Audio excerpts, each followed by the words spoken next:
सबसे पहले आपका रुख करेंगे। भाई, आपके नेता कह रहे हैं कि सिंगोल हटाना चाहिए, लोकतंत्र को बचाना है तो सिंगोल को हटाना है। भाई, लोकतंत्र और सिंगोल एक दूसरे के दुश्मन कैसे हैं भाई? कैसे दुश्मन हो गए? देखिए, सबसे पहले मैं अपने बड़े विनम्र भाव से कहूंगा, रंजीत जी से अनुरोध करूंगा कि वो अपने जो संबोधन में बार बार इंडी का इस्तेमाल कर रहे हैं, वो ये समझ नहीं आ रहा कि वो उनका क्या इससे क्या दुराभाव है। ये समझ से परे है कि वो इंडिया कहने में उन्हें क्या परेशानी है। सबसे पहला मेरा ऑब्जेक्शन ये है। मैं इंडी गठबंधन कह रहा हूं। इंडी से क्या मतलब? मैं इंडी गठबंधन कह रहा हूं भाई। नहीं, इंडी गठबंधन है कहां? कौन तो मैं इंडिया क्या कहूं? इंडिया अगर कहूंगा तो लोगों को लगेगा पता नहीं किस इंडिया की बात हो रही है। नाम लेने में क्या दिक्कत है? आपके गठबंधन से बहुत पहले से देश है ना इंडिया। देश का नाम गठबंधन से बहुत पहले से देश इंडिया है। मैं इंडिया क्यों कहूं? मैं आपका एक गठबंधन है, आपकी एक राजनीतिक इकाई है। मैं उसको अगर एक गठबंधन के तौर पर अगर इंडी गठबंधन कह रहा हूं तो आपको उसमें क्या दिक्कत है? बिगाड़े जा रहे हैं, उसमें क्या दिक्कत है?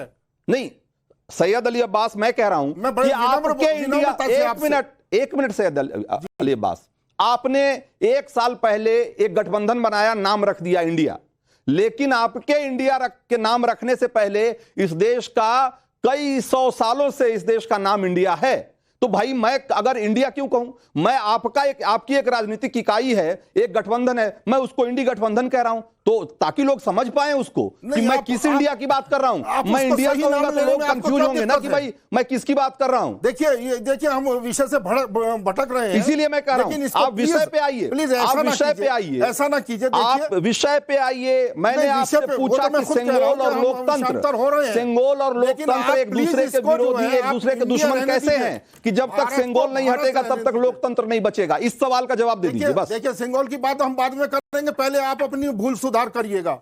लीजिए, फिर हमें आपत्ति है, बड़े विनम्र भाई। आपने आपत्ति दर्ज करा दी ना, आपने आपत्ति दर्ज करा दी, ठीक है, ठीक है, आप ठीक है, ठीक है, आपकी आपत्ति दर्ज आपने करा दी, ठीक है।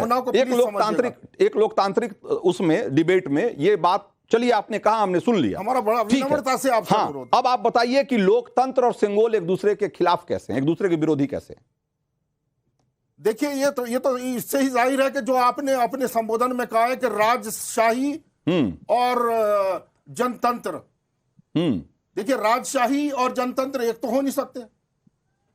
ये आपने अपने संबोधन में भी कहा है, जो हमारा देश जो है ये for the people by the people, ये हमारा देश जो है जनता के लिए है, और जनता ही इसकी जो है, जनता के हाथ में सत्ता रहती है। ठीक बात है। तो राजशाही सिंगोल भी तो जनता के हाथ में ही है आज की तारीख में। हमारे राष्ट्रीय अध्यक्ष जी ने भी आपको अभी आपने देखा होगा, सुना होगा। सैयद अली अब्बास जी, आज की तारीख में सिंगोल कहां लगाया गया है? देखिए, संसद में ना। और संसद क्या है? संसद इस देश की जनता के प्रतिनिधियों का सबसे सर्वोच्च संस्था है, सबसे सर्वोच्च। हमारे जो है, और भाई, अगर वहां सिंगोल लगाया गया तो एक तरीके से जनता के हाथ में सिंगोल है। अगर मैंने मान भी लिया आपकी बात एक मिनट के लिए कि वो राजशाही की प्रतीक है, अगर वो राजसत्ता की प्रतीक है, अगर मैंने मान भी लिया, तो सत्ता किसके हाथ में है? उसका प्रतीक किसके हाथ में है? आज जनता के हाथ में। यानी कि जनता के हाथ में सत्ता है, जो कि लोकशाही है। तो इसमें क्या कंट्राडिक्शन क्या है भाई? यहाँ पे आप बाबा साहब की स्टैच्यू को क्यों नहीं लेके आए भाई? उनकी प्रतिमा को भी तो लाना चाहिए था। हमारे राष्ट्रपिता की प्रतिमा आनी चाहिए, वो वहां छोड़ आए आप। भाई, मैं कह रहा हूं, मैं एक बात नहीं, किसको लाना चाहिए नहीं, मैं तो कह रहा हूं कि भाई अगर सिंगोल भी रहे, संविधान भी रहे, ये देश संविधान से चलेगा, ये देश संविधान से चलेगा, इसमें कोई दो मत नहीं है, कोई दो मत नहीं है। लेकिन संविधान से चले, इसके लिए जरूरी है क्या कि सिंगोल को हटा दिया जाए? इस देश की 5000 साल की सांस्कृतिक और जो परंपरा है, उसके प्रतीक के तौर पे अगर किसी चीज को स्थापित किया गया है तो उससे संविधान का क्या विरोध होता है? वही संविधान तो हमें इसकी आजादी देता है ना।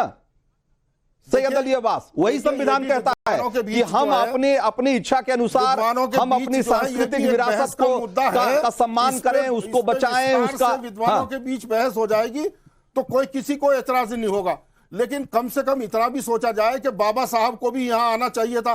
बाबा साहब की कोई प्रतिमा नहीं है यहाँ, हमारे बापू को होना चाहिए था, वो नहीं है, वो वहां छोड़ आए आप। अरे भाई, तो संसद के भीतर थोड़ी प्रतिमा लगाई जाएगी सैयद अली अब्बास, वो तो अगर बाहर लगाना होगा तो आप उसके लिए मांग करिए, लेकिन हटाने की मांग क्यों?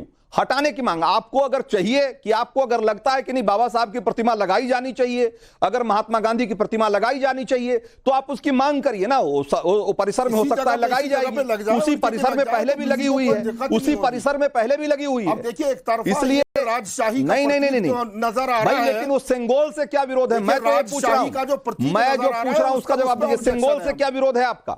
हमारा विरोध इतना है कि अगर बाबा साहब और हमारे बापू का भी अगर यही प्रतिमाएं लग जाए तो हमें कोई दिक्कत नहीं है। और इसके अरे तो ये तो आप कह रहे हैं, आपके नेता तो नहीं कह रहे हैं ना। आपके नेता तो ये कह रहे हैं कि अगर लोकतंत्र बचाना है तो सेंगोल को हटाना है। भाई इसका क्या मतलब है बताइए ना। ये तो हमने किसी से नहीं सुना, ये मैंने नहीं सुना कि भाई आपके सांसद हैं, आपके सांसद हैं आपके चौधरी, उन्होंने उनका बयान है, हमने ही सुनवाया, अभी सुनवाया, एक बार फिर से उनको सुनवा दिया जाएगा, अभी सुनवा देंगे आपको, अभी फिर से सुनवा देंगे आपको। शिवम त्यागी के पास चलते हैं। शिवम त्यागी है भाई, ये सेंगोल से चिढ़ क्यों है समाजवादी पार्टी के लोगों? अपना विवेक का इस्तेमाल कर रहा हूं।